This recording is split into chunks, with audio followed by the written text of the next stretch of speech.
File over. Okay, all right, everybody, William Quigley.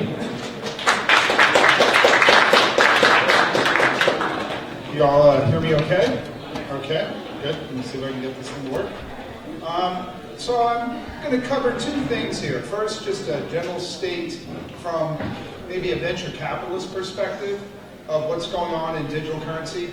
And for most of us, that means, of course, Bitcoin, but there's a lot of other stuff going on as well, as we will see. And then it would take a long time to really go into how exactly to extract value out of an industry. There is a way. I studied it for a long time. Many of the companies I've invested in have done it. Really brief thoughts on that one, how to do it. Some rules to live by. This is, of course, John Maynard Keynes. Hopefully no one would be at a digital money conference and not know who he was.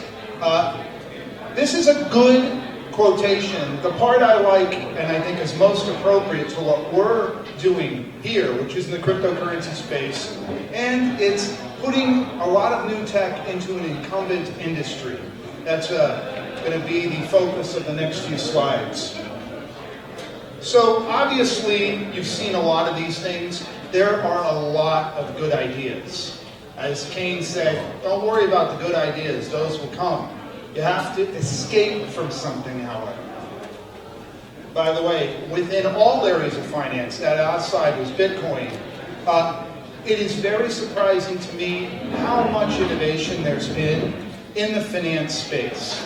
It was, for many years, redlined from a venture capital perspective, for a whole bunch of very good reasons, including regulation and large incumbents and a lot of existing costs you have to assume before you can do anything.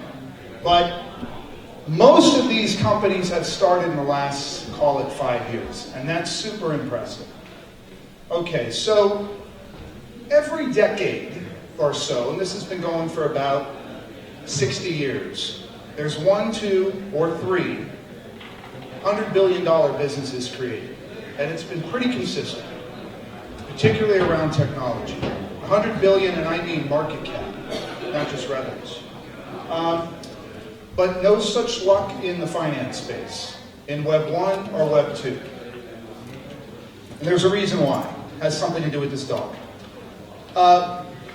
In Web 1.0, the Web 1.0 epic, call it 95 to maybe 2005, of course, government regulation pretty much didn't exist. If you wanted to be the cigar chomping, wine drinking dog on a skateboard, you could, and you really weren't goading anyone's axe. There was nothing for you to really be worried about in the first, call it 5 or 6 years.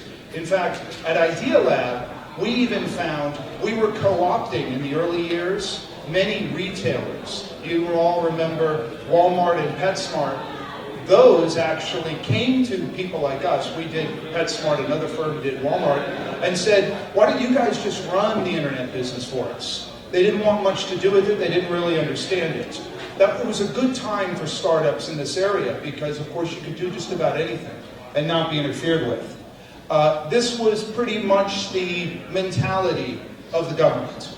I never paid for a lobbyist in the first 10 years of the internet. Never even thought of doing it.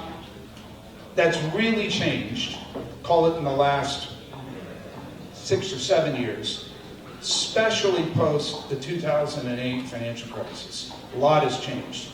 And I don't like this trend because, of course, it prevents you from moving fast, which is really the lifeblood of being a startup. And so now, of course, there are things you can't do, and no one even knew you couldn't do them, but you can't. And in our space, in the cryptocurrency, digital money space, this will be an ever-present issue. And you need to think about that when you think not just about capturing value in a market, but about making any money at all in a market. It's very difficult when there's a heavy regulatory hand. So, how are we looking at the market? When I say we, it's investors like myself. It's always a good idea to examine your assumptions. And of those words there on the left are sort of mom and apple pie to people like us, right? Anonymous, decentralized, secure, cheap, all pretty good. Those words don't necessarily mean the same thing, of course, to people who are either incumbents in the industry or who are government regulators. This is how I would say, and maybe even some of the consumers would look at what cryptocurrencies in particular have to offer. And this is a challenge for us. It's a challenge clearly from the governmental perspective, but it's also of perception. This one in particular, I'll talk a little bit more about later. Secure and its partner there, inconvenience. I think inconvenience is the death knell of startups. If something is a burden, people aren't going to bother learning about it. This is how we think of those things, right? They're great words. This is how the government and many consumers look at that. It is a dangerous place to be. One last thing I'll say just about the government space and how I think about operating in there. Be very, very wary of those areas where large corporations are working in partnership with government. And the reason is very simple.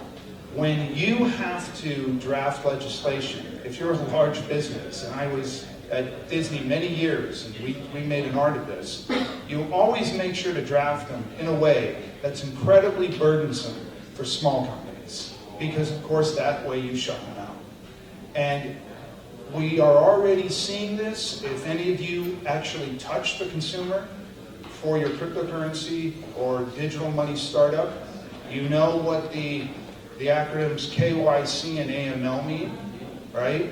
Both of those, anti-money laundering and know your customer, are heavy, heavy issues for startups. My own rule of thumb now is if you're in the digital currency space and you have any way where you're going to have to be abiding by those things, you need $2 to $3 million a year, in addition to what you thought you needed to manage those things. Because the compliance people are very expensive, and you need a lot of them, and banks, of course, are hiring a lot of them as well. JP Morgan, I believe it was in 2014, hired 7,000 compliance people. Now think about that, 7,000 compliance people. By the way, most of those people are over $100,000 a year, and not one of those people contributed to the profit center. In fact, they are a heavy cost. In fact, they make it harder to even extract the margin. Your startup will have to do the same thing. So one quick piece of advice, if it's possible to avoid having to address the KYC or AML areas of your business, if that can be outsourced to another party without surrendering all the value you're creating, I would do that in a heartbeat. Because you're going to have to raise very precious equity to manage that area. So where then to focus? I talked a little bit already about perception here. That's a carnival marker. We've matured a little bit as an industry, the digital money, digital currency space. But the lexicon probably hasn't matured as fast. There is a lot of weighty topics that come along with it. If you, and some of you aren't, there's now, of course, the next generation, call it cryptocurrency areas, which is more blockchain technology and how the enterprise will adopt those. If you're in that space, that's fine. But the rules still apply. Know what it is that you're providing. Because at the end of the day, a salesperson is going to have to call somebody and explain to it, to explain to that person what they're doing. And things like a platform to do wonderful things, one of my partners jokes about, those words have been uttered many, many times for certainly as long as I've been in the tech sector, as long as I've been in the venture capital space. Technologies are always exciting because of what is possible, what you can do with them. The problem is the consumer, and when I say consumer, I mean whoever uses those services, whether they be enterprises or individuals, that's the last thing they care about. They don't want to imagine anything. They want to be told exactly what it's going to do for them. Best if it's replacing something they already do and it does it better. And okay if you're warning them about something they're going to have to do in the future, and this is a great way to manage it. But whenever you tell either an investor or the customer, hey, there's a lot you can do with this, it's a Swiss Army knife, my own experience has been you don't get those sales. The picture says it, of course. Innovation is great, but it's not always progress. And as we think about what's going to happen within, let's just call the blockchain for now, think about what's going to happen, how it's going to add value. One watchword I would give all of you, and I take the same advice, is be patient. When something is as transformative as the blockchain, you don't necessarily know where it's going to have its most effect. I saw this in the LBS area. Does anybody remember what that acronym stood for? LBS, Location-Based Services. You know, there were as many LBS conferences as there were Bitcoin conferences about 10 years ago. They don't have them anymore. LBS was another acronym for we just don't know what to do. Everyone seemed to have the same idea. Maybe we'll allow you as you walk past a Starbucks to print out a coupon on your phone. Those never happened. But people were patient, and probably the most celebrated tech company of the last 2 or 3 years, Uber, is an LBS company. Waze, which got acquired by Google, is an LBS company. No one, I can assure you, I was going to those conferences in 2006 and 2007. No one thought about any of that stuff. So it took 7 or 8 years, and eventually people realized the value. So be patient in this area in particular, and also be very observant. I know it's very easy to sit down and look just at what you're doing and not pay attention to what everybody else is doing. In an industry where there's a lot of capability, but not a lot of real use cases, economically valuable use cases, I think it's a good idea as a startup to be looking over your shoulder and seeing what other people are doing.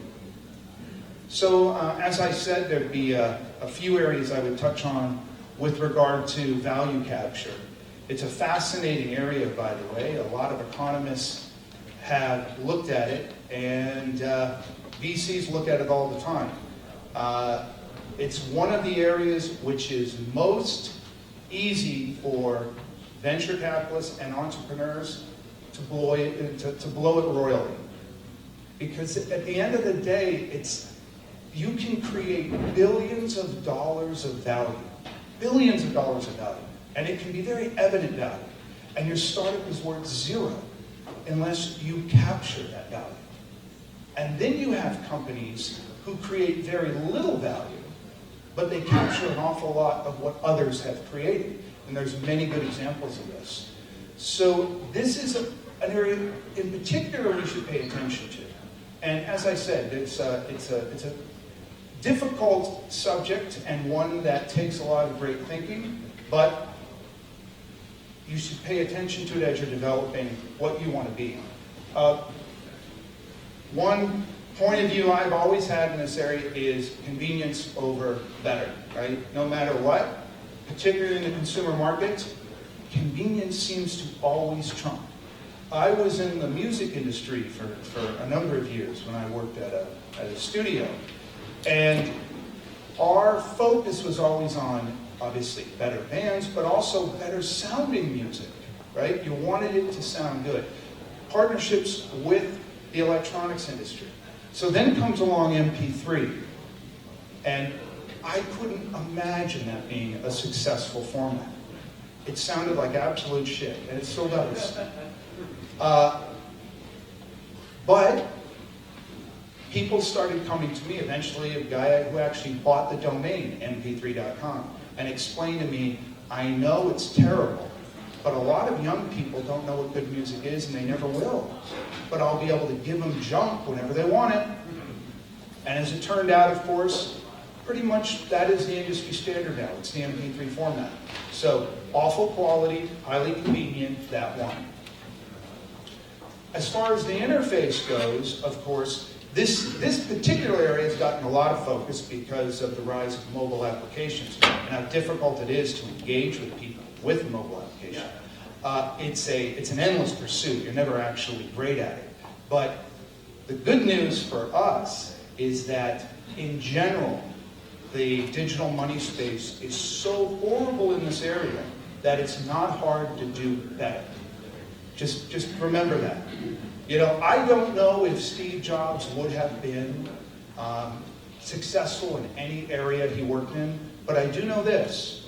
If you worked in the media business or the consumer packaged foods business, the best people, the smartest people, the most appreciated people were people who developed, designed, packaging, look, feel. Those are very, very highly regarded things. Think about, if you're old enough, the 1980s and the 1990s. What constituted innovation in the PC market? It was, which Jobs did, I think, in '98. He changed the color from gray to red and blue and pink. That was real innovation. I think the digital currency space is better than that, but when it comes to interacting with the consumer, there's still so much complexity that needs to be hidden. And that, of course, can be done with the appropriate interface. And of course, I was saying before, which is, it's not enough for the platform you're building on to do all kinds of great stuff, because companies don't want to do all kinds of great stuff. They want to do something, they want to do it very well, and if you can help them do that one thing very well, they'll pay you well. Like this crazy machine. I hear it replaces 10 bricklayers. This is another area where, as I look at presentations, business plans, and whatnot, I would like to edit those presentations. To edit, instead of having 5 great capabilities, have 1. Because that is going to be how your product is bought and sold. People are going to say, it does this really well. Think Instagram versus Facebook. You know, very clever, very insightful. How Instagram realized that pretty much 50% of the people on Facebook just wanted to post a picture and really didn't have a wit about them to go and write a nice comment. They just wanted to post a picture. I thought that was very, very clever how they did that. So consider that. It is, especially in the mobile area, what you'll find is the amazingly inconsequential value add you can provide. If it's a slight convenience enhancer, that gives you great market share. It still astounds me. The focus, though, has to be on something that does give some perceived value add. And then, of course, time. So I'll be a little bit schizophrenic. I said earlier, be patient, you know, don't worry. Took a long time. There is, though, a counter-argument here, and that is all the incumbents. And we know them all. And some of them are very good. And they are absolutely appropriating a lot of what the digital currency, called an ecosystem, the startups are doing. And given enough time, the incumbents would always prefer to build it in-house. You hear they love to acquire. It's true, they are willing to acquire. Most large companies, of course, though, would rather own it outright. It's just you can't do everything, unless you have a lot of time. The regulatory patchwork and the regulatory problems, of course, have slowed issues around building things fast. When you have to create a very, very heavy AML or KYC plan and infrastructure, you can't innovate as fast. So consider that time is not completely on your side. What I would say is right there, if you see any of the larger companies moving into that area, frankly, I'd probably avoid it. This was a strategy that worked pretty well for the VCs and startups in the Valley throughout most of the 90s. When some of you will remember, Microsoft famously would produce slideware. No product, just a slide, and that would cause people not to invest in the area.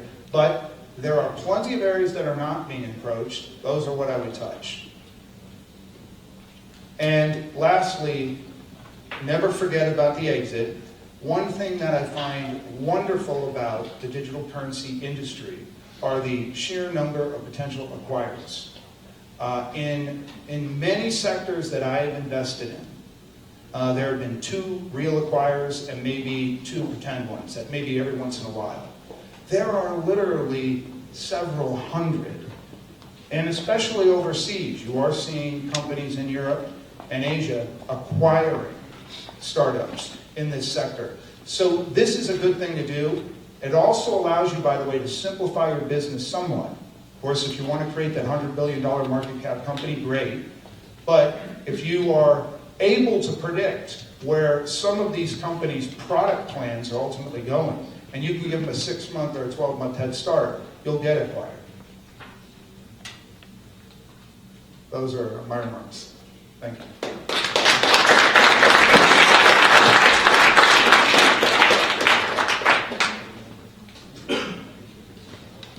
Do we have time for questions, or is Scott here? Scott is here. Oh, I didn't see that. Okay, great. So real quick, if anyone is tweeting or anything, if you could include this hashtag right here, SODM15. And Scott, I